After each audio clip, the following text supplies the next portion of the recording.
Singhania Buildcon group presents Jana Gana मन property fest bumper lucky draw के साथ 20 जनवरी से 30 जनवरी तक। हम हैं सिंघानिया बिल्डकॉन।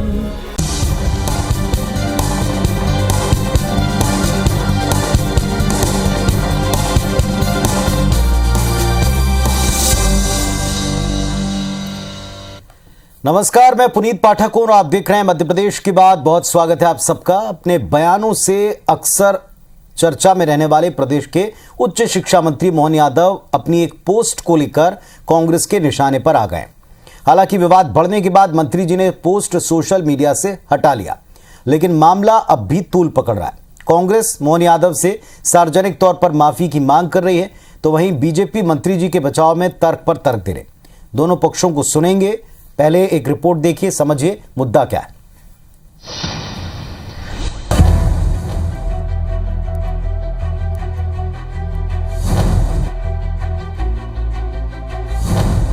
मध्य प्रदेश के उच्च शिक्षा मंत्री मोहन यादव के इस पोस्ट को जरा गौर से देखिए, जिसे लेकर इन दिनों प्रदेश में सियासी बवाल मचा हुआ है। हालांकि मंत्री जी ने यह पोस्ट डिलीट कर दिया है, लेकिन इसे लेकर सियासी बयानबाजी जारी है। वो भी सुनाएंगे आपको, लेकिन पहले आपको दिखाते हैं कि 26 जनवरी के दिन की गई इस पोस्ट में क्या लिखा है। गणतंत्र दिवस की परेड में नेताजी सुभाष चंद्र बोस थे, सरदार वल्लभ भाई पटेल थे। परेड में ना तो देश के फर्जी पिताजी थे और ना ही देश के फर्जी चाचा थे, ना लोहे की महिला थी, ना ही कंप्यूटर के आविष्कारक थे। परेड में काशी विश्वनाथ की झांकी थी, वैष्णो देवी की झांकी थी, सनातन संस्कृति का नजारा था। मेरा देश सही में बदल रहा है। मेरा देश अंग्रेजी गुलामों के जबड़ों से निकल रहा है। मेरा देश सही में स्वतंत्र हो रहा है। हालांकि विवाद बढ़ने के बाद मोहन यादव ने पोस्ट डिलीट कर दी, लेकिन महात्मा गांधी और इंदिरा नेहरू पर की गई टिप्पणी को लेकर कांग्रेस हमलावर है। इंदौर में कांग्रेस नेताओं ने देवी अहिल्या विश्वविद्यालय के गेट पर पोस्टर चस्पाकर धमकी दी है कि जब तक उच्च शिक्षा मंत्री मोहन यादव अपने बयान पर माफी नहीं मांगते, उन्हें इंदौर में घुसने नहीं दिया जाएगा। इधर कांग्रेस नेता सज्जन सिंह वर्मा ने कहा है कि बीजेपी की गोडसेवादी विचारधारा एक बार फिर सामने आ गई है। तो इस प्रदेश के, मध्य प्रदेश के शिक्षा मंत्री हैं। एक शिक्षा मंत्री इतना अज्ञानी हो सकता है, मैं नहीं सोचता कि कैसे भारतीय जनता पार्टी ने इस व्यक्ति का चयन किया होगा। क्योंकि ये देश गांधी का देश है। ये देश गांधी की विचारधारा से चलने वाला देश है। इस देश में गोडसे विचारधारा को कभी लोगों ने एक्सेप्ट नहीं किया है और वो करेंगे भी नहीं है, क्योंकि ये गांधी की विचारधारा का देश। एक तरफ कांग्रेस मोहन यादव के पोस्ट पर सवाल उठाते हुए बीजेपी की विचारधारा पर निशाना साध रही है, तो दूसरी ओर बीजेपी के नेता अपने मंत्री के बचाव में उतर गए हैं। राष्ट्रपिता महात्मा गांधी जी की हम इज्जत करते हैं, भारतीय जनता पार्टी की। उसमें तो गांधीवादी समाजवाद का हमारी पंचनिष्ठा में है। गांधी जी हमारे आदर्श हैं और गांधी जी का हम सम्मान करते हैं। हम तो गांधी जी के विचारों को तो हमने अपनाया। कांग्रेस ने तो नकली गांधी जी के नाम का उपयोग किया। उन्होंने सुभाष चंद्र बोस और सरदार पटेल का नाम लिया है और उन्होंने जो पिताजी और चाचा जी ऐसा कहा है, उन्होंने किसी का नाम तो लिया नहीं है। अब कांग्रेस को उससे क्या समझ में आ रहा है, ये कांग्रेस बताए। वैसे मोहन यादव इससे पहले भी अपने विवादित बयानों को लेकर सुर्खियों में रह चुके हैं, लेकिन गणतंत्र दिवस पर इंदिरा और नेहरू पर निशाना साधकर वो कांग्रेस के निशाने पर हैं। भले ही उन्होंने अपना पोस्ट डिलीट कर दिया, लेकिन ये तो तय है कि विवाद की आग जल्द बुझने वाली नहीं। दीपक यादव, IBC 24, इंदौर। चलिए, तो पोस्ट तो डिलीट हो गई है, लेकिन इसके ऊपर जो विवाद था वो अब तक डिलीट नहीं हुआ, बल्कि विवाद लगातार तूल पकड़ रहा है।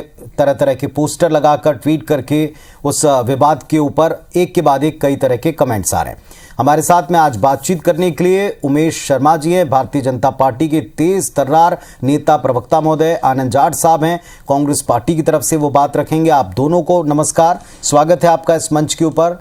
चर्चा हम चाहेंगे कि थोड़ा गंभीर और अच्छी तरीके से चर्चा चले, तर्कों के आधार पर चले, क्योंकि जो कुछ भी है, जिसकी भी तरफ इशारा है, वो प्रदेश समझता है, अच्छी तरह जानता है। उमेश शर्मा जी, शुरुआत आप ही से करूंगा। भले वो पोस्ट हटा ली गई हो, लेकिन इशारा चाचा जी, पिताजी, लोहे की महिला जिस तरफ था, वो तकरीबन सभी को स्पष्ट है, सबको पता है। बीजेपी का आधिकारिक वर्जन इस पर क्या है?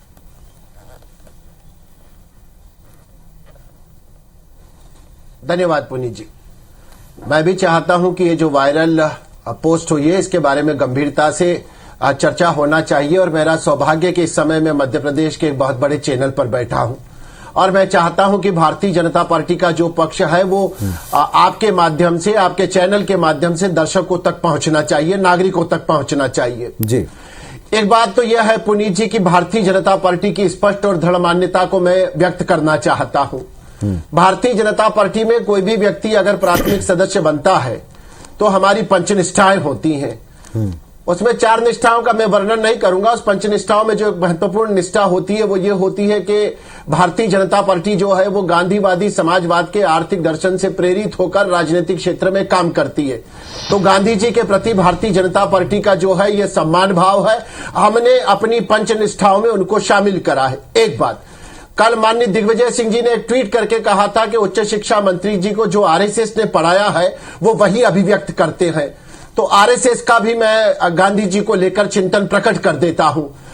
जिस समय राष्ट्रीय स्वयंसेवक संघ की स्थापना हुई थी और उसके बाद जब हमारा एकात्मता स्तोत्र राष्ट्रीय स्वयंसेवक संघ का लिखा गया था, जिसकी हम लगभग प्रतिदिन वंदना करते हैं, उस एकात्मता स्तोत्र में भारत की नदियों के बारे में, भारत के तीर्थों के बारे में, भारत के संतों के बारे में, भारत के महापुरुषों के बारे में उल्लेखित करा गया है, और उसमें महात्मा गांधी जी का भी उल्लेख है। और राष्ट्रीय स्वयंसेवक संघ के उस एकात्मता स्त्रोत के माध्यम से महात्मा गांधी को भी प्रातः स्मरणीय और महापुरुषों की श्रेणी में रखा गया। एक ये बात है।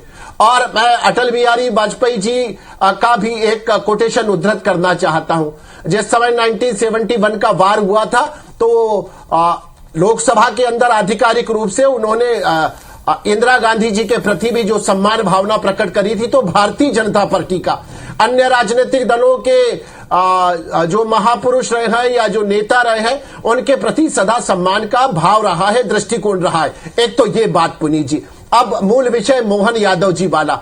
मोहन यादव जी ने किसी का नाम उल्लेख नहीं करा, और मुझे लग रहा है कि सार्वजनिक जीवन में संकेतों और इशारों को अपने अपने ढंग से परिभाषित और अभिव्यक्त किया जा सकता है, और इससे यह कतई प्रमाणित नहीं होता है कि उनका जो इशारा था वो किसी एक व्यक्ति विशेष की ओर था। एक बात, एक मैं उदाहरण देना चाहता हूं पुनीत जी। जिस समय समाजवादी पार्टी की सरकार उत्तर प्रदेश में हुआ करती थी तो आजम खान जी ने सार्वजनिक रूप से यह कहा था कि उत्तर प्रदेश की सरकार में मैं जो हूं वो पिता की भूमिका में हूं। जिस समय राष्ट्रीय जनता दल की बिहार में पार्टी की सरकार हुआ करती थी तो लालू यादव जी ने कहा था, मैं प्रमाण पूर्वक कह रहा हूं, मेरे पास वीडियो है, उन्होंने कहा था कि बिहार का बाप लालू यादव है। तो हो सकता है कि फर्जी पिता का जो संकेत करा गया वो आजम खान को लेकर है, लालू यादव को लेकर है, क्योंकि एक समय गणतंत्र की परेड में इन क्षेत्रीय राजनीतिक दलों की जो झांकियां थी उनमें इस प्रकार के नेताओं का महिमा मंडन होता था। अब दूसरी बात आयरन लेडी वाले विषय की, तो समाज जीवन में जो जाति घटक होते हैं वो अपने अपने प्रेरक पुरुषों को आयरन लेडी या आयरन मैन या लोह महिला मानते हैं। एक समय तो देश ने यह भी देखा है कि जिस समय दस्यु सुंदरी फूलन देवी हुआ करती थी तो उनके जाति घटक के लोगों ने उनके अंदर एक आयरन लेडी खोज ली थी। एक समय यह भी था कि 71-72 में पुतलीबाई नाम की एक डकैत हुई थी, उनके जाति घटक के लोग उनको आयरन लेडी कहा करते थे। तो हर एक समाज जीवन में निवास कर, मैं समाप्त करता हूं पुनीत जी, समाज जीवन में निवास करने वाले जो जाति घटक होते हैं वो अपने अपने प्रेरक चरित्रों को इस प्रकार के विशेषण देते रहते हैं। तो मोहन यादव जी ने कहीं स्पष्ट रूप से किसी के बारे में भी ऐसा नहीं कहा है। मेरी ये अपना पक्ष है, फिर हम आनंद जी को सुनेंगे, उसके बाद जब आप अवसर उमेश जी, आपके तर्कों की, आपकी तर्कशीलता के बहुत सारे लोग कायल हैं, उसमें मैं भी हूं, लेकिन जिस तरीके से आपने इस बात को परिभाषित किया कि कैसे उन दोनों संस्थाओं जहां से मोहन यादव जी का जुड़ाव रहा है वो आते हैं, निसंदेह जो बातें आपने उसके बारे में की ठीक, लेकिन अपने ट्वीट में जिस तरीके की बातें, अपने पोस्ट में जिस तरीके की बातें, माफ कीजिएगा, जो उन्होंने लिखी थी उसके बारे में जो तर्क है उसे कैसे बाकी के लोग लेते ये भी आपको पता है, किन के ऊपर वो उसको लागू करते वो भी आपको पता। अब उसमें ये जो दलील है मासूम सी कितनी कारगर फिट बैठती है लोगों के नजरिए में, वो लोगों पे छोड़ते हैं। कांग्रेस पार्टी की तरफ से आनंद जाट साहब, आनंद जी, ये नाम नहीं लिया और जो बातें उमेश जी ने की आप उनसे कितना सहमत हैं? दूसरी बात है कांग्रेस अब जबकि वो पोस्ट डिलीट हो गई तो इस मुद्दे को किस तरह लेती? पहला तो मैं ये पूछना चाहता हूं उमेश जी से कि उमेश जी मोहन यादव की उस पोस्ट का समर्थन करते हैं? जवाब हाँ या ना में दे सकते हैं, पहली बात। दूसरी बात यह है कि मेरे पास मध्य प्रदेश शासन का एक आदेश है और यह 28 जनवरी का आदेश है। शायद आपके कैमरे में दिख पाए, दर्शकों तक शायद पहुंचे ना पहुंचे ये आदेश, आप किसी न्यूज़ बुलेटिन में दिखाइएगा। शहीद दिवस जो है, महात्मा गांधी की जब हत्या करवाई गई थी नाथूराम गोडसे के द्वारा, उस हत्या को शहीद दिवस के रूप में भारत के जन जन मनाता है और उस दुख की घड़ी को एक उपवास के रूप में मनाता है। उस पूरे आदेश में कहीं भी महात्मा गांधी का नाम नहीं है, ये आप आदेश देख सकते हैं। तो ये जो है मुंह में राम बगल में छुरी वाली जो विचारधारा है, नफरत की विचारधारा है, भय की विचारधारा है, महात्मा गांधी ने 1915 से लेकर 1947 तक जो संघर्ष किया वो इस नफरत और भय की राजनीति को परास्त करने का काम किया। वो साम्राज्यवाद के विरोधी थे और उस विरोध को जब उस नफरत की विचारधारा ने उस महात्मा के शरीर की बस हत्या की, आज हर काम में सामने महात्मा गांधी के विचार बाधाओं के रूप में खड़े होते हैं, क्योंकि उस 32 वर्ष की जो राजनीतिक यात्रा थी महात्मा गांधी की, उस यात्रा में महात्मा गांधी ने सर्वोदय का पक्ष रखा, भारत के लिए संविधान सभा की नींव रखी जिसमें हर वर्ग के लोगों को प्रतिनिधित्व दिया गया। और आज मैं एक किसान का बेटा अपने अभिव्यक्ति के अधिकारों के साथ आपके सम्मानित समाचार चैनल पर अपनी बात रख सकता हूं। ये संविधान की उस शक्ति का प्रतीक है जिसे महात्मा गांधी के नेतृत्व में कांग्रेस ने इस भारत को दिया था। तो मोहन यादव जी उस नफरत की विचारधारा का प्रतिबिंब है जो उन्होंने अपने उस फेसबुक पोस्ट के माध्यम से दिखाया है। ये केवल 3 तरह की राजनीतिक कार्यप्रणालियां आरएसएस और बीजेपी अपनाती है। पहली, संपत्ति पर कब्जा करना या लोगों को कुचल देना, दूसरा ध्यान भटका देना और तीसरा बदनाम करना। ये भारत के 70 सालों का जो गौरवमय इतिहास है, जिसे हम 135 करोड़ भारतीयों को हम भारत माता मानते हैं, उसे ये संपत्ति में परिवर्तित करने की कोशिश करते हैं। जो केवल भारत में 5 किलो अनाज को अपनी उपलब्धि बताते हैं, उनके बारे में क्या ही कहा जाए। आनंद जी, मेरे आपसे 2 बड़े स्पष्ट और छोटे सवाल हैं। पहली बात यह कि उस पोस्ट को अब हटा दिया गया है क्योंकि वो भारतीय जनता पार्टी के एक जिम्मेदार नेता के साथ साथ प्रदेश में कैबिनेट में एक मंत्री। 1 मिनट, मेरा प्रश्न पूरा हो जाने दें, उसका उत्तर आप अवश्य दीजिएगा। पोस्ट हटा लिया गया तो जाहिर सी बात है कि इस पर जिस तरह की प्रतिक्रियाएं थी पार्टी के भीतर भी रही होंगी और जिस पार्टी से वे आते हैं उनके सिद्धांतों के बारे में यहाँ बीजेपी के प्रवक्ता महोदय उमेश जी बता चुके हैं, आरएसएस के बारे में बता चुके हैं। नो डाउट वहां संस्थानों के स्तर के ऊपर तो स्थितियां क्लियर हो गई, लेकिन व्यक्तिगत स्तर के ऊपर पोस्ट हटाने के बाद में भी क्या इस मुद्दे को लगातार लंबा चलना चाहिए? मेरा प्रश्न ये था। बिल्कुल बता देता हूं। आरएसएस के बारे में जितनी चिकनी चुपड़ी बातें और झूठ बोलकर उमेश जी ने जो बातें कही है, उन बातों के बारे में भी मैं बता देता हूं। मैं पूछना चाहता हूं कि 2002 तक, यानी कि आजादी के 5 दशक बाद तक भी आरएसएस मुख्यालय पर तिरंगा क्यों नहीं फहराया गया? क्यों गोलवलकर जी ने संविधान सभा का विरोध किया? आरएसएस के लोगों ने क्यों 1942 के भारत छोड़ो आंदोलन का विरोध किया? और ये वही आरएसएस और हिंदू महासभा है जिन्होंने बंगाल में श्यामा प्रसाद मुखर्जी उसी मुस्लिम लीग के साथ गठबंधन करके मंत्री बने थे। तो ये भारत के लोगों को देशभक्ति न सिखाएं। मेरा सीधा और स्पष्ट ये कहना है कि भारतीय जनता पार्टी में महात्मा गांधी को गाली देकर बड़े पद पाने की परंपरा बनती जा रही है। अभी गालीचरण नाम का एक व्यक्ति जिसने महात्मा गांधी के बारे में, मैं कालीचरण नहीं कह रहा हूं, गालीचरण कह रहा हूं पूरी जिम्मेदारी के साथ, कि महात्मा गांधी के बारे में आप शब्द कहे थे, उसके सम्मान में किसने ट्विटर ट्रेंड चलाया था ये आपको बताने की जरूरत नहीं है। इसके पीछे कौन लोग हैं, कौन सी विचारधारा है, वो पता चल जाएगा। चलिए, एक पॉइंट आपने दिया, मैं उस पर पूछ लेता हूं। बातों में कोई सच्चाई नहीं है। ठीक है, मैं एक पॉइंट है उमेश जी, मेरा एक सवाल है, आप उत्तर दे सकते हैं जो आनंद जी ने कहा उसका, लेकिन मेरा एक सवाल है, क्या आपको लगता है कि इस दौर में गांधी जी को अपशब्द कहने का, उनको नीचा दिखाने का एक दौर सा चल पड़ा? क्या कुछ लोग उसको प्रमोट कर रहे हैं, क्या कुछ लोग उसको ऊपर दिखाने की कोशिश कर रहे हैं? आपको भी लगता है ऐसा? नहीं, मुझे लगता है कि राष्ट्रपिता तो इस देश में कभी अप्रासंगिक हो नहीं सकते हैं। जब तक भारतवर्ष का अस्तित्व रहेगा तब तक महात्मा गांधी जी का भी अस्तित्व रहेगा और सम्मान के साथ रहेगा। और महात्मा गांधी के सम्मान के प्रति हम कृत संकल्पित थे। और मैं स्वयं का बताता हूं, मैं तो प्रतिवर्ष महात्मा गांधी जी की प्रतिमा पर 30 जनवरी को भी जाता हूं और 2 अक्टूबर को भी जाता हूं। एक तो ये बात है। फिर ये पुनीत जी आपके प्रश्न का जवाब हो गया।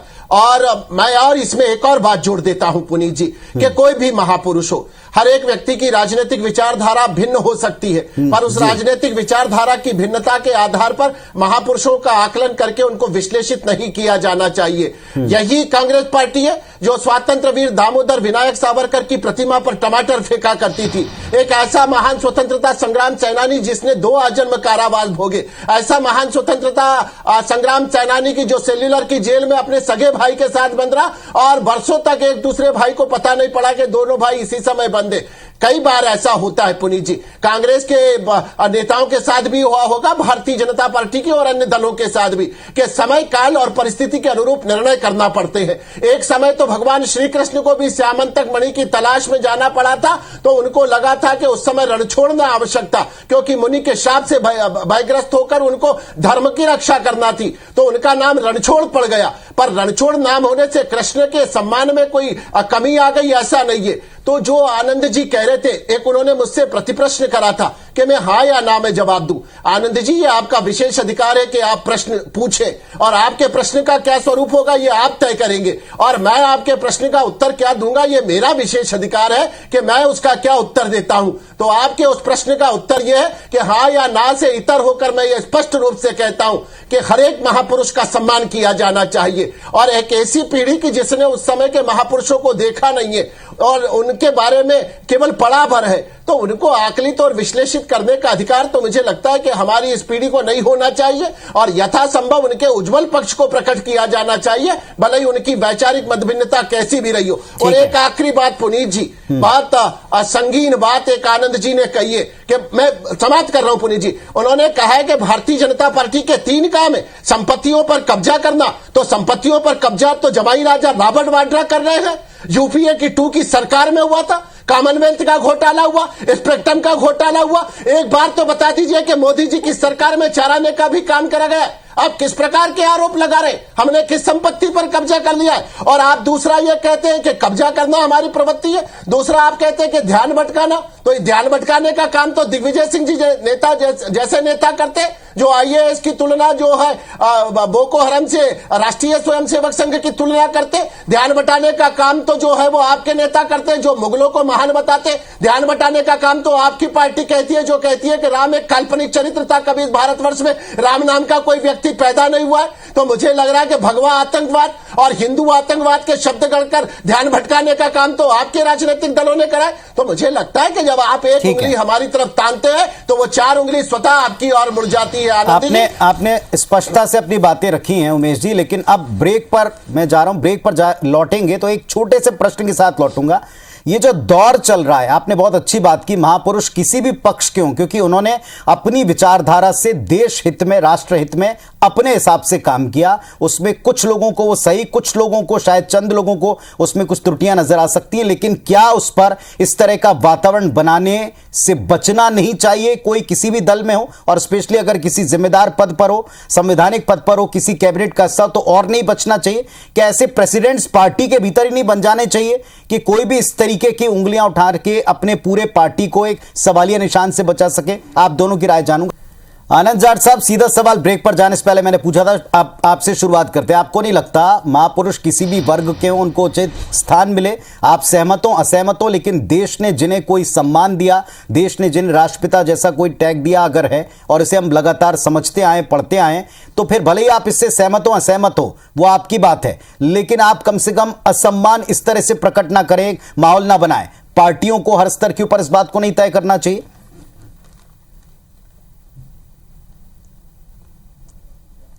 हमारे नेता आदरणीय श्री राहुल गांधी जी ने एक बहुत अच्छा ट्वीट अभी अमर जवान ज्योति को जब ट्रांसफर करने और मर्ज करने जैसी नवीन शब्दावलियां गढ़कर बुझाने का काम किया, उस दिन कहा था कि जिन्होंने अपनी उंगली का नाखून भी ना कटाया हो वो बलिदान और शहादत का अर्थ नहीं समझ सकते।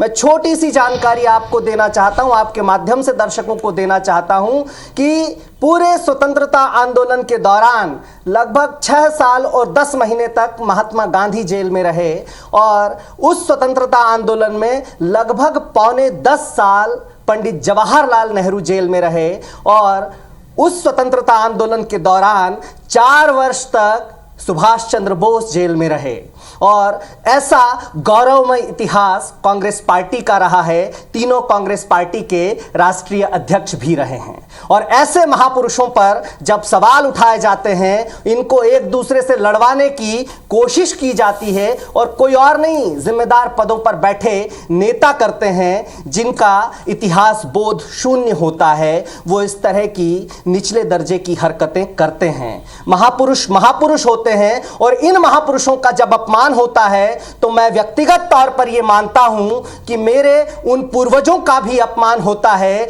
जिन्होंने भारत की आजादी में खड़े होकर महात्मा गांधी का साथ दिया था, भारत की आजादी में खड़े होकर पंडित जवाहरलाल नेहरू के कंधे से कंधा मिलाकर साथ दिया था। शहादत का अर्थ वो क्या जानेंगे जिन्होंने इंदिरा गांधी की शहादत को अपमानित करने की कोशिश की है। यह पोस्ट इतनी गैर जिम्मेदार पोस्ट है कि इस पर इस्तीफा मांगा जाना चाहिए, लेकिन मुझे दुख है कि उमेश शर्मा जी टेलीविजन पर इस व्यक्ति का, इस मंत्री जी का बचाव कर रहे हैं। चलिए ठीक है, मैं उत्तर ले लेता हूं क्योंकि वक्त बड़ा सीमित है हमारे पास। जिन्होंने 6 बार माफीनामा लिखने वालों को वीर की उपाधि दी है। ठीक है उमेश जी, उत्तर आप दे सकते हैं इन बातों का भी बहुत संक्षेप में और मूल प्रश्न का भी उत्तर दें।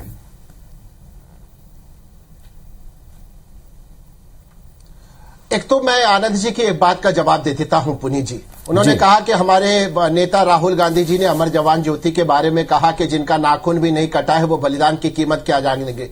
तो ये जो अमर जवान ज्योति थी ना, ये देश के सैनिकों को समर्पित थी, ये गांधी परिवार के लिए नहीं प्रज्वलित करी गई थी। खैर वो आज की डिबेट का विषय नहीं है, मुझे लग रहा है कि विषयांतर होगा। मैं पुनीत जी, चूंकि अब समय कम है, बहुत गंभीरता से बात करना चाहता हूं क्योंकि हजारों दर्शक इस समय हमको देख रहे हैं। मैंने पहले भी कहा था, उसको प्रतिबद्धता के साथ दोहरा रहा हूं।